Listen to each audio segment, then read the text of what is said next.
So say these are all minerals and we take a slice out here, Uh-huh.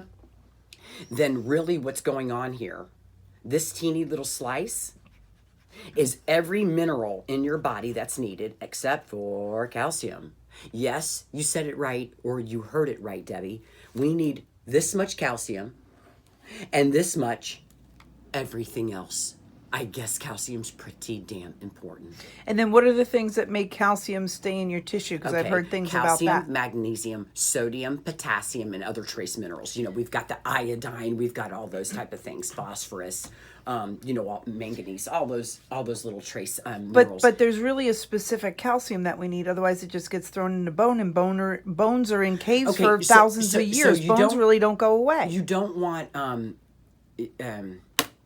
calcium carbonate. That's lime. Okay, that's like sidewalk. Mm-hmm. So we have calcium lactate. There's also calcium citrate, which you read about when you listened to, remember, on the CD? Mm-hmm. And that's when you got the eggshells, remember? Right, and mix it with the water and drink the water. Okay, that's calcium citrate. We use a lot of calcium lactate, which is a vegetable source, not lactate meaning dairy. Right. You know what I mean? Very absorbable, but the problem is okay. So if we need a minimum of 1,200 grams of calcium a day, I believe 6 is only 250 milligrams or less. 1 cup of yogurt is 250 milligrams. I think 6 is not even 250. Let me see. Well, that's the Luna tuna. Oh, I'm calcium sorry. lactate. I'm sorry. Standard processed products. Yeah, six. All Yeah, whole 6. food I was right. supplements. 6 tablets. Yeah, 6 tablets, 250. So do you see how that's not 6 tablets or a cup of yogurt? But we don't really eat that many. But we need all those other trace minerals and different things to actually make them effective. Otherwise, they're just passing through our bodies. So we need to make sure that we have. So in other words, a lot of times people are like, "Oh, you need magnesium, not calcium." I'm like, provided the person's eating calcium. I said, don't assume. We get calcium from green leafies, but not if it's raw spinach. It needs to be cooked spinach. What's the biggest problem with raw spinach? What's the biggest problem? Kidney stones and things like this, because the calcium binds to the oxalic acid.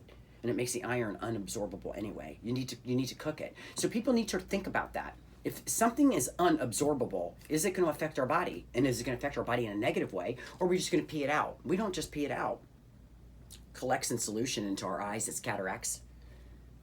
Plaquing, if it's in the blood vessels, right? Mm-hmm. Joints, osteo, right? Kidneys, kidney stones. Achy joints.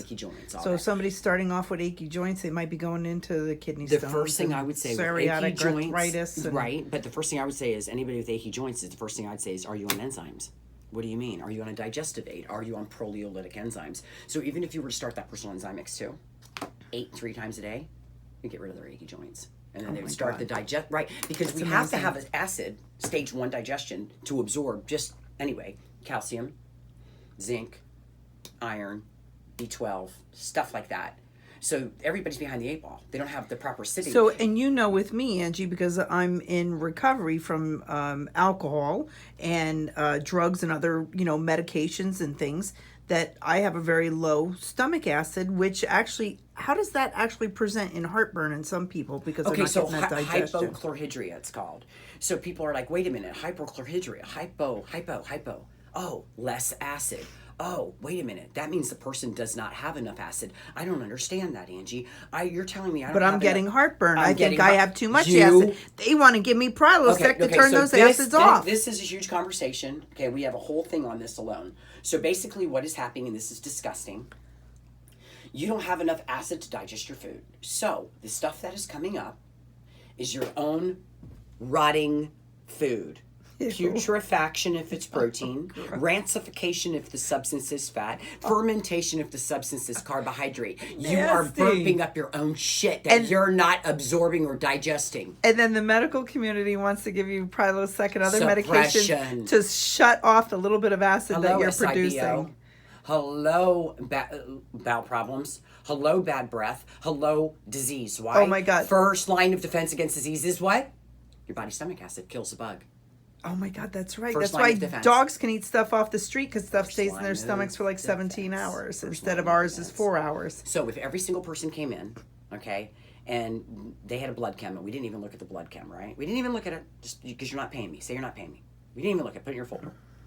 And I didn't see those people for 8 months. And the only thing that they took, both of them, same husband and wife, was Zypan and AF beta foods. And they didn't even change their food, except for maybe a couple of things. Would their blood chemistry change? Yes. Absolutely.